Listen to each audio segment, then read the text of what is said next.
Hello, world, and welcome to episode 10 of the 3FL podcast, based around faith, family, fitness, love, loyalty, and leadership. I'm your host, Tyler Friend, and today we have a very special guest. So before I introduce him, I want to just break down a little bit of how I had met him. You know, I've actually known him for a very, very, very long time.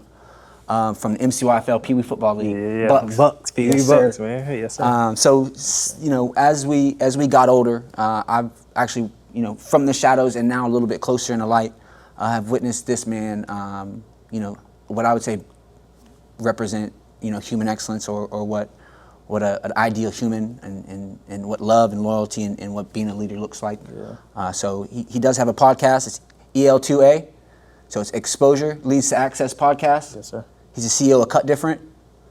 Jamie Gilmore. Yeah, man, I appreciate you, brother. So even thinking back to MCYFL days, brother, it's funny when I connected with you again. Obviously, we do those things, then we go about our life, and there are so many years between then and now.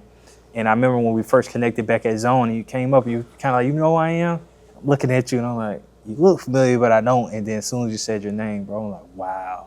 And man, God's amazing, bro. I'm glad to see that you're still here. You know, there's some people we played with in Pee Wee Bucks that aren't, you know, blessed to still be here. So, man, God is amazing. So I'm glad to see you, man. Glad to see that you're doing good things, that you're doing this.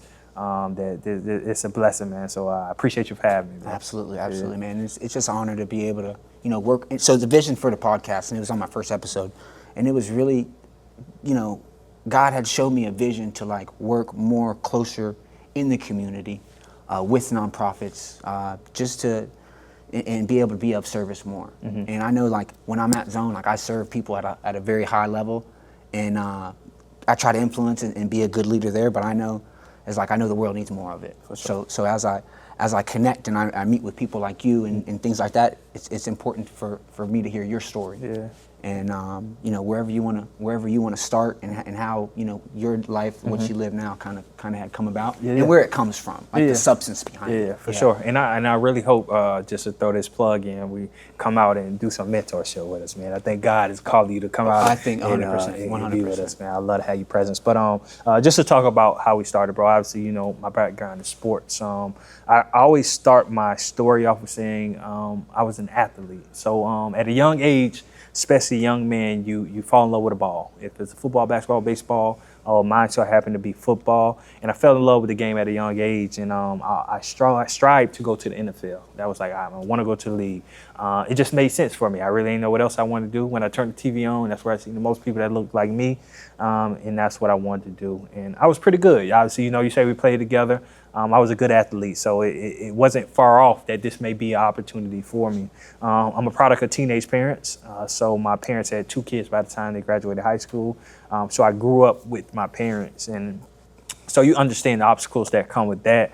One thing I do say, in my childhood, I had accountability in my home, and I know what it feels like to feel love. And I like to always preface that, because usually when you say you're a product of teenage parents, people have a certain perspective of what that looks like. But I never want to paint that for mine, because my parents did a wonderful job with the circumstance at hand. But again, going to playing football, to make a long story short, man, I got my first scholarship in 10th grade.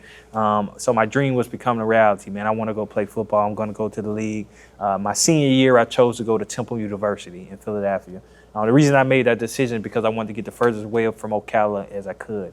I felt like Ocala did nothing take from me. I lost my closest friend my senior year. As I was graduating, going across the stage, he was going to a graveyard. So a lot of those different experiences just left a sour taste in my mouth. One game changer moment for me, bro. I was in Philadelphia, so obviously I'm from the South, so I have a Southern accent. So people would always say, "Where you from?" And I'm like, "Man, I'm from Central Florida." I would never say Ocala, because I'm like, no one knows what Ocala is. I would say Central Florida. Then this one older white man, we're on the subway. He was persistent. He was like, "Well, where?" I still didn't say Ocala. I said an hour outside Orlando. He was like, "Well, where?" Then I finally said Ocala, Florida. He was like, "Oh, horse capital of the world." I looked at him. I shrugged my shoulders. I was like, "I don't know. We got a lot of horses." So after that interaction with him, I called my mother. I'm like, "Mom, we horse capital of the world?" She's like, "Yeah, boy, you didn't know that?" Bro, I was 18 years old, lived here my whole life, and I did not know this place was horse capital of the world. You know, how does that happen? I'll tell you how that happens. It's called exposure. You only know what you know. I'm from the west side of Ocala. There aren't any horses on my side of town. I don't know anyone that owns a horse. So again, that's not my world. It comes back to you only know what you know, bro. A person can't go as high as their ceilings allow them to go, or the people around them will allow them to go. And that was kind of my reality. So it was like a slap in the face. It's like I grew up in horse capital of the world. I don't know how to do anything pertaining to a horse. I don't know how to make a horse. I don't just know how to do anything. So after that experience, I was still in football, so I still was on the mindset I want to go to the league, but it changed my perspective on how I start seeing things. I wanted to know more because I felt like if I didn't know that, what else don't I know about this world? So I kind of strove out to learn more and do more. But again, I was playing football. I left after that opportunity. I was in Philly after. You got to think I'm from the South, from here, from Ocala. I was in the Northeast in Philly. Then I had an opportunity to go to the Midwest, Chicagoland area. I went to a school called Western Illinois University. And it changed my life because I was learning more, bro. I was going to different regions. People talk different. People dress different. People just do things different. And that was good for me, a young man from Ocala, to see. Just because we did something, just because that's the way we was raised, doesn't mean that's the way everyone does it. And I was just able to be exposed to know that this world is bigger than where you come from. And the word exposure followed me. And I'll share more about how it changed it. But in a nutshell, that's kind of where the pot start brewing for me. Again, that experience at Western Illinois when I was in college, it was a lot of things that happened, and I'll go into that more. But yeah, that's kind of in a nutshell. That's kind of the story on how, a little legs to the story on how I started doing what I do today. And so what you're saying was like you were here and you started to, when you moved somewhere else, you noticed that you had limitation. For sure. And then you started to look at life through a different lens of like how much more, if I were to know more, where's my level? Now I'm limitless. Yeah. And it seems like you've gone really far with the organization that you have. Can you talk about Kut Different, what it is, what it represents? Yeah. So Kut Different, it represents everything that I just told you. During that time, when I played college football. I went to college. I have a business degree. I have a master's degree. I have all these accolades that I accumulated. In 2020, football was done in 2018. I played football from the time I was 6 to the time I was 23. So I played football more time of my life than not of my life. I did all these great things, and I still came back home in 2020, and I was still lost. I didn't know who I was, because if you would have asked me who I am, I would have told you I was a football player. That's not who I was. That's what I did, but I didn't know that. So I had to go on a journey of self-discovery to figure out who I was. And so 2020, obviously, we know the pandemic happened, so I chose to come back home during that time. And my mom worked in the school system, and she worked at Evergreen Elementary at the time, and she asked me and my older brother to come out and help her with some young men that were in trouble. They were 4th and 5th graders. They were sitting at a round table. They were able to tell me verbally what they did and why it was wrong. So I said, hold on. So you knew it was wrong and you still did it? And they were like, yeah. So I was like, hold on. What's the distinction from someone knowing something wrong and still doing it?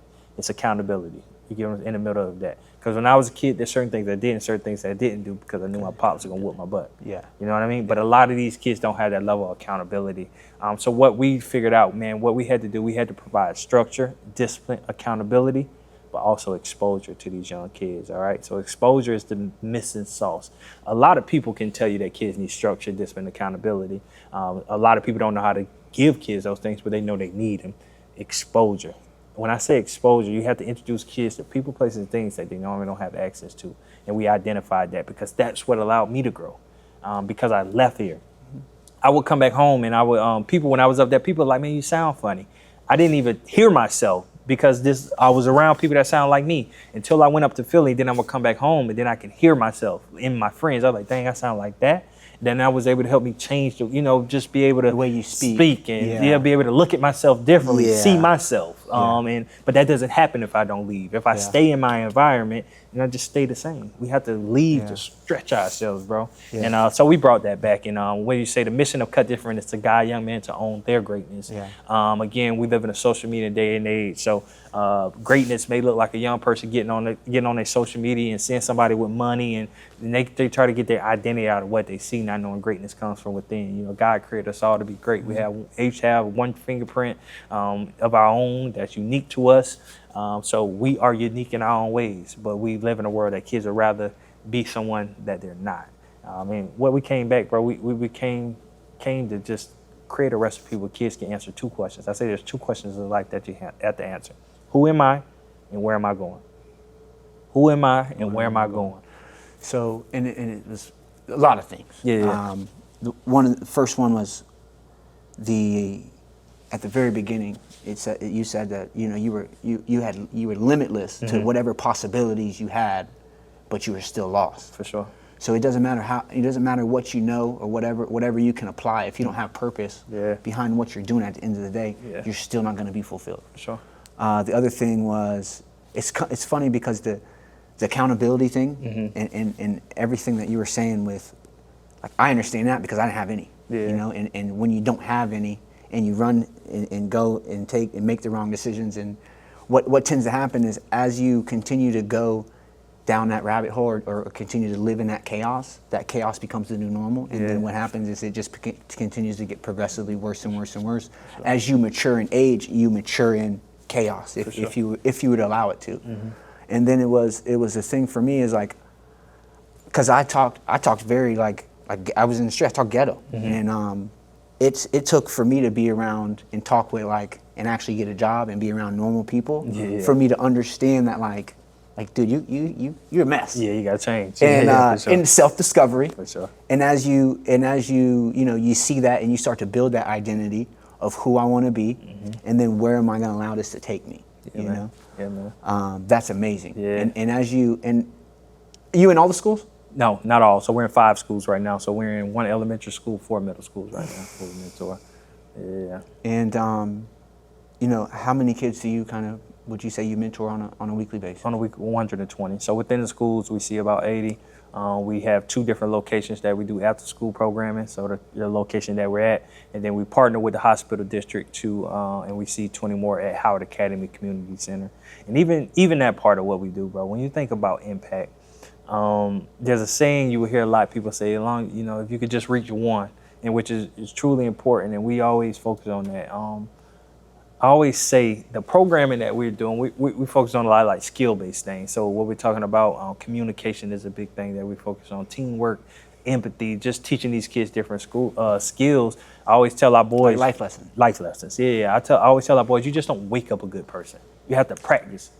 You have to practice being a good person. Just like when I was an athlete, I went to practice every day for one opportunity on Saturday. You just don't wake up and you have to practice. Each and every day, I say daily deposits. Each and every day, we're doing a daily deposit. We're putting in and making ourselves better.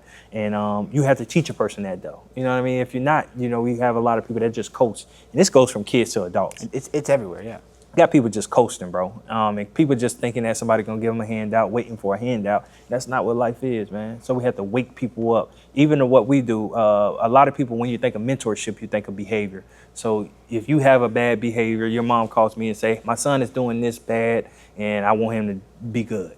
We don't focus on behavior. We focus on the mind. We do mindset modification, not behavior modification. Behavioral therapy, though.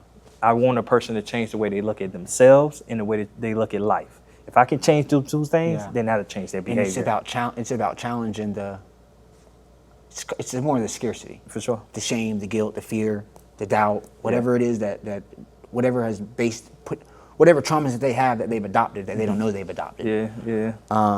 That's what keeps them, angry, keeps them on that. I would say it's more like low frequency. Yeah. And it stops people from being able to live in their greatness because it stops the heart from being able to love, Yeah. And I think when those things happen, because broken home is a broken home, you don't necessarily know that you're not loved until you go somewhere where love is. And then after that moment, then you question everything. Yeah. And as you go through life, like it's important to have, mentors that are willing to step in and provide some type of care. Yeah. So I really love what you're doing.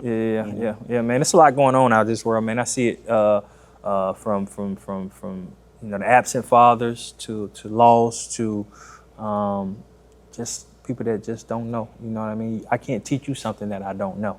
And that's what a lot's going on. We have kids in homes where the parents, they just don't know. Oh, emotionally unavailable. I don't know, bro. Yeah. I didn't have it, so I can't give it to you. Give it to you, yeah. And it's creating these cycles. We have cycles going on in our community, and it takes folks like yourself, folks like myself and others to step in and fill that gap. And if we don't, man, we're in trouble, man. And it takes the people. One thing, too, I tell the boys, man, it's accountability. One thing we have to do, we got to stop making excuses for people, And when I say that with compassion and passion, because I don't care where you come from, bro. If your dad wasn't there, if your mom wasn't there, it's enabling the situation. You have it in you, yeah, to do what you need to do. It's a scooter. You have to understand that you owe it to yourself, no matter what circumstance you come from, that you can get up every day and make a choice to be better, to do better. And if you choose to moan and mope and the sorrow, anybody can do that. Yeah. Even the person that comes from the richest family in the world, they can wake up and find a problem. Oh my, whatever. And we have too many people looking for the problems and not looking for the opportunities. And if we can have more people waking up and looking for the opportunity in life, looking gratitude, happy, yeah. Literally waking up with gratitude in your heart. Like, thank you for another day. Thank you for the opportunity. Even though I don't have, I do have. Yeah. I get to, not I have to. Yeah.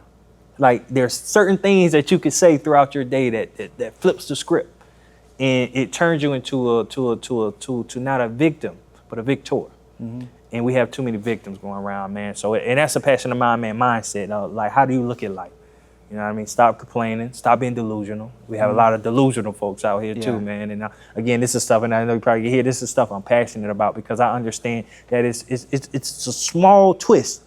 You know what I mean? It's not a hard thing. A small twist and shift in your mindset can change your dynamic of your life.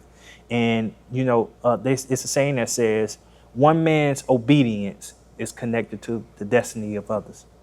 So by you, Tyler Friend, shifting his mindset. And being an example. Being an example and being obedient to God, because God created you to be great. God has a purpose on your life. And by you trusting that purpose and you walking into that purpose, you're going to bless so many other people by you making that decision.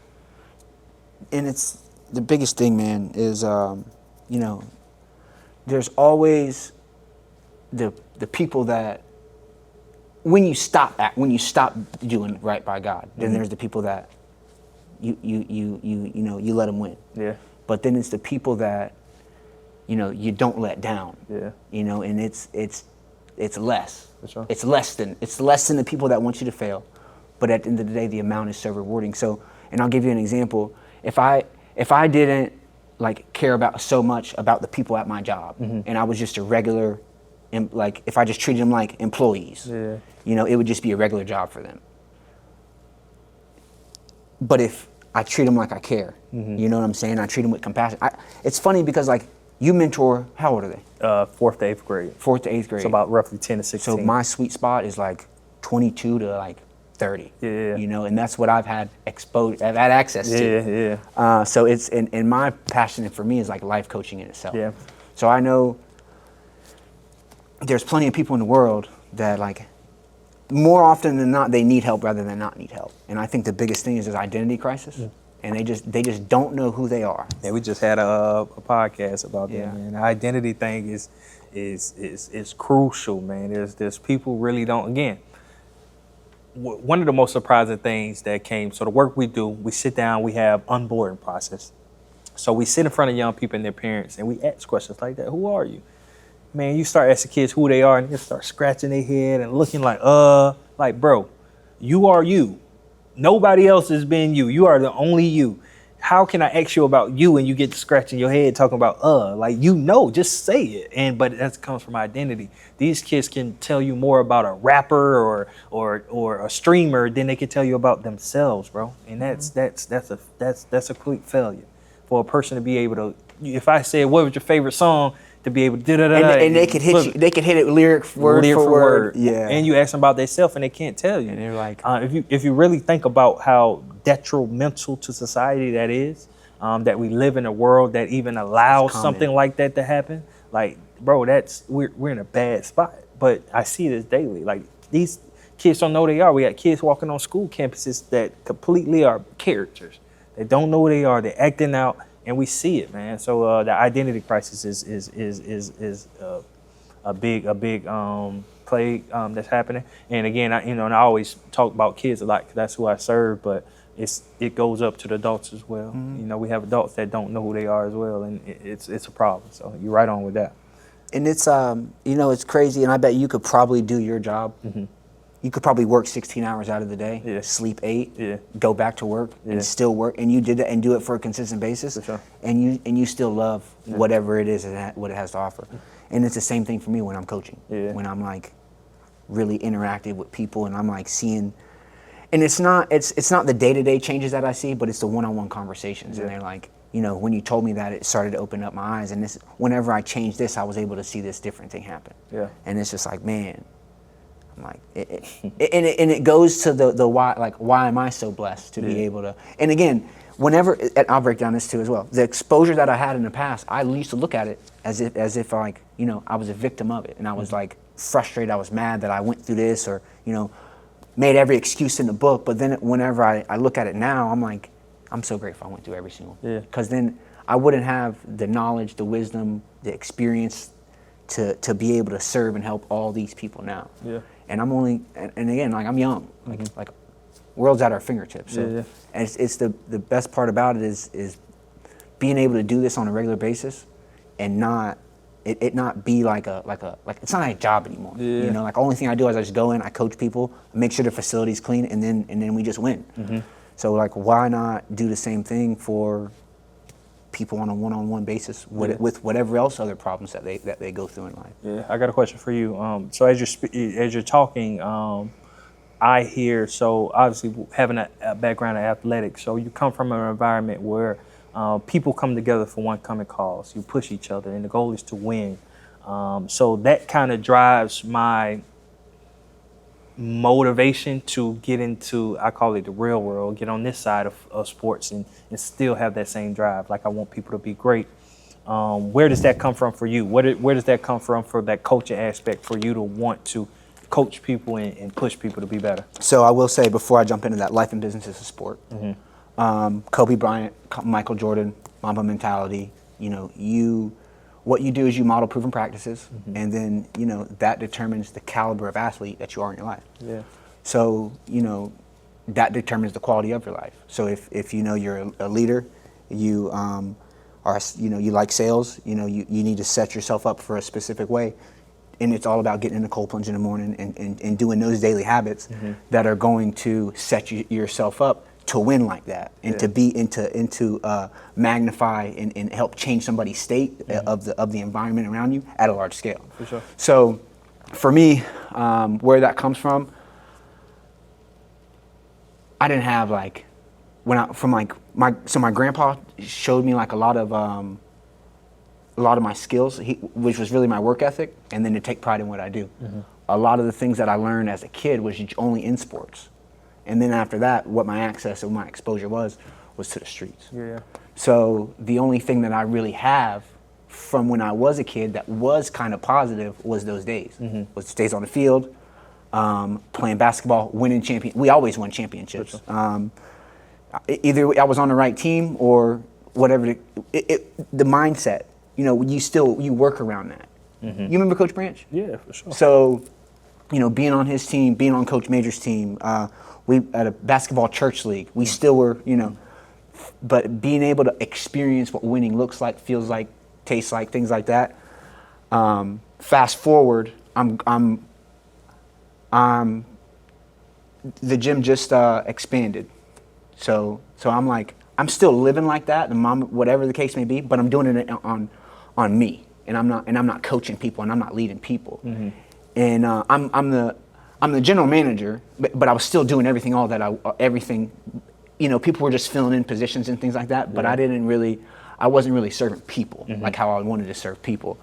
And I knew I was a good leader. I wanted to be a good leader. I had all these ideas, these things in mind, but then I would see I'm selling myself short because I'm not putting in the work on myself. So you can work hard on your business, but you need to work hard on yourself. You work hard on yourself, then you on your business. So as I'm like looking and seeing and growing into this person, and I'm looking, I got access to, it's called Elliott Training Academy. So it's a personal development. It's $300 a month typically. I got in when there was the first 300 people on it, so it was $97. Yeah. So thankfully, when I got that and all that information, and I was able to start seeing like, leadership, sale, and that's when I started to take myself to the next level. But then like only the thing that I know now is I'm only as good as the weakest person in my team.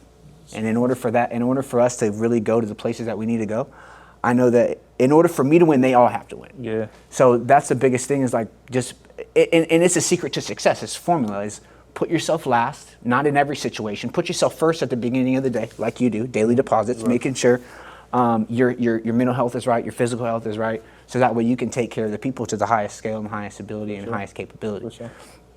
So as I know that, and I take a lot of pride, what my grandpa had taught me, and this is why I told you this, my work ethic and taking pride in what I do, my sports background, and then the fact that my team depends on me, they look up to me. And again, they're people, these are people that been to prison before, they don't have like, or broken home. It's the same problems as kids run into, but I just got them at an older age. Yeah. And now that they're a little bit more tame, they're a little bit more calm, and they're willing to listen, thankfully I'm able to have the opportunity to really serve and help them be the best person that they can be. Yeah. I know whenever, because I'm not going to say I found it on my own, because that's like not a thing. But as somebody that sets the tone and like sets the pace for whatever, whether it be the company or whether it be the team that you lead, you have to know that like you'll let them down if you stop growing. Yeah. So I think it really comes down to like accountability. It's accountability, and that's the highest form of love. Where it comes from is I think that, and this is the real, God gave me a second chance. It's like if I were to not apply everything that I've been through in my life to be this person that I am today, I feel like I'd be selling myself short, and I would be disrespecting God. Dog, yeah, power outage like that, So I feel like I would have been doing God a disservice if I was just to, I would guess, waste the opportunity. I've been through a lot of, because I went through a lot of crazy stuff when I was a kid.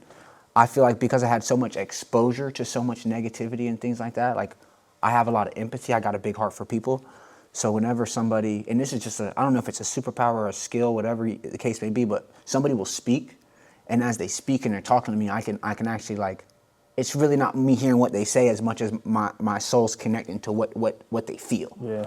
And once you just kind of, when you see it, you don't unsee it. You can't unsee it, and you really just have a heart to serve and help people. Yeah, yeah. So as you go through, and those people start to come around you, and they're willing and they're worth the time, because you got some people they're just not worth the time. They're not willing to change. They don't want to help. They don't want to, So being able to have the people that are willing to, I just look at that as it's not necessarily them working at a job as much as it's a divine for me to help in some way, shape, or form, mold them and help change their life. Yeah. Question comes to mind. So obviously, we work in this space of mentorship, man. There's a lot of young people who are lost, and they're trying to figure it out on that process of, I guess, becoming who God created them to be. And it's a journey, man. It takes time. So, but a lot of young people, instant gratification. I want it now. I need it now. Part of your story is that I guess you went astray. You went to the streets, or you were in, however you want to put it. What I need, can you help me? Because I have a lot of young people that, they choose to take that route. And for me, I'm trying to figure out why. I can tell you one story. And here's the thing. Oh my goodness, man. I thought about this probably 3 or 4 times. Yeah. And it's crazy that you asked me that question. So when you're at home, and your family don't pay attention to you, you don't know what love feels like. You don't you don't feel like anybody cares about you. The people that you run with in the streets, they'll give you attention. The streets will accept you. The streets will show you love. These are lies. Mm-hmm.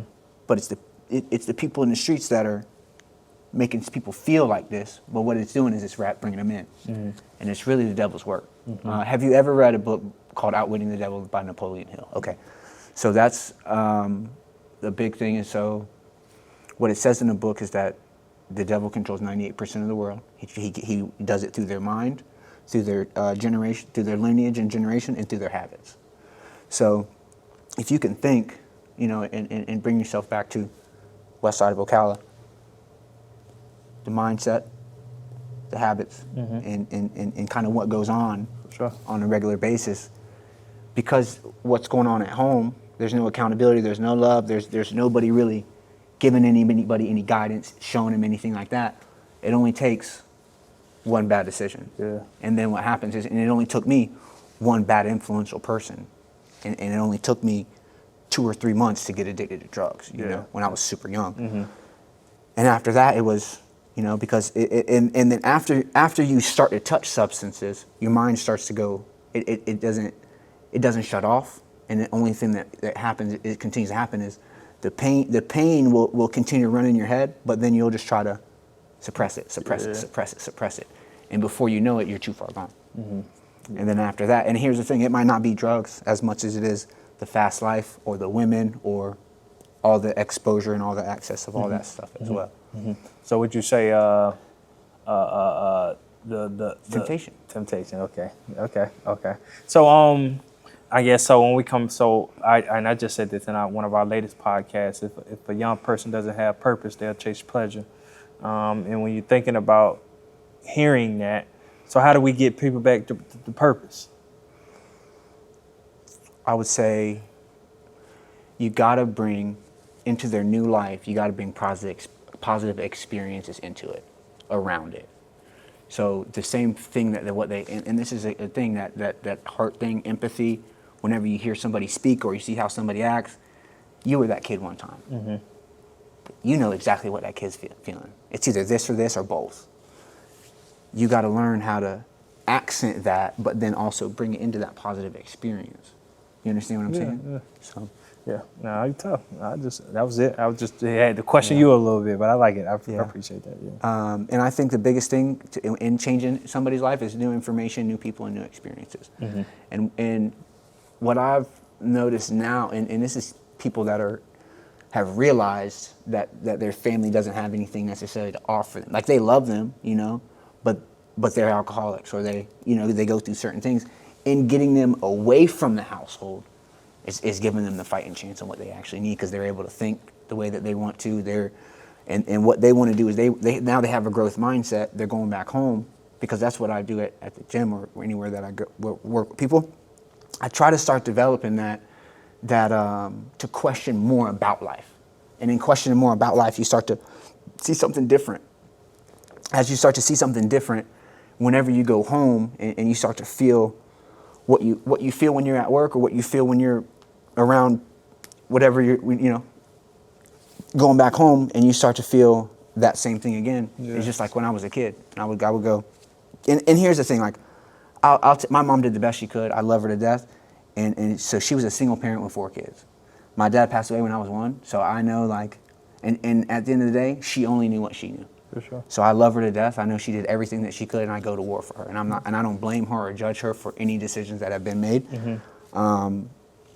But at the end of the day, your cards are dealt the way they're dealt. You got to play them. Yeah. And so being able to live into somebody different and see something, do something new, and be able to bring that newness to other people that have kind of been through the same thing is just like a full circle. So it feels good. Yeah, that's dope, man. That's dope. So other than that, like, number one, it was pleasure. Do you have any questions for me? Yeah. So I pretty much asked him, man, and I think more so, man, my intentions in any sit down that I have with anyone is to allow the audience to know, man, that man, God created us all to be great, bro. We all have a purpose for our life. We all just have to figure out what that is. And you know what I mean? If you're watching this, you have to be patient with yourself, but you also have to be determined. You know, you have to wake up with the attitude. You know what I mean? Attitude for gratitude is something they say, but with an attitude to get it done as well. First thing, getting up, you know, thanking God for the opportunity, but next thing after that, putting your feet on the pavement, man, and with the heart and the mindset to get it done. And if you don't, man, you get into this thing they call the rat race, and everybody's in the cycle, and you're basically chasing your tail. And you always have to have a destination, man. I created a program called the GPS. It's growth, personal development, self-discovery. And it's to help a person answer those two questions. Who am I and where am I going? So at the end of the day, when I say that, who am I? That's like your car. That figures like that. If you may be a Lamborghini or you may be a Toyota, that's who you are. But the where am I going, that's your destination in your car. And you have to be able to have and that's not to say it's going to change. If we get on 75, headed to Georgia, something may happen. We may have to get off on the exit. But as long as you got a destination, then it's going to reroute you and you get back on track. But a lot of people don't have a GPS, a destination, and that's why they all getting in and off the interstate, going in circles because they just can't figure it out. And then the worst thing you could do is be trying to figure it out in a pressure situation. Trying to figure something out, why you got to pay a bill or why you got to go to work or why you got to put food on the table, it makes it that much harder. But if you can have it, the destination in, it makes all the rest of those things easy, and it makes you feel like less of a chaos for your day. So say that to say, man, just making sure you people out there, man, answering those two questions, man, knowing that God created you to be great, man. Stop being delusional. Stop, being in Lulu La La land and get out here, man. You got YouTube University, you got Chat GPT, you got these iPhones, man. The world is at your fingertips. Go out there and make it happen. Stop making excuses for yourself. Nobody feels sorry for you. And just get up and do what you got to do, man. But that's it, bro. I love that. So listen, guys, I do want to thank you for watching. If it stuck out to you at all, if it stuck out to, if you know somebody that could go, let me back that up. I want to thank you for watching. Listen, if you got any value, give us a like, a comment, a share. If you know anybody that could benefit from this, go ahead and reach out to them and tell them to give us a watch. We appreciate for your time. Yeah. Listen, I hope you have a great rest of your day, and peace. Peace, man. I appreciate you, brother. All right. Appreciate you.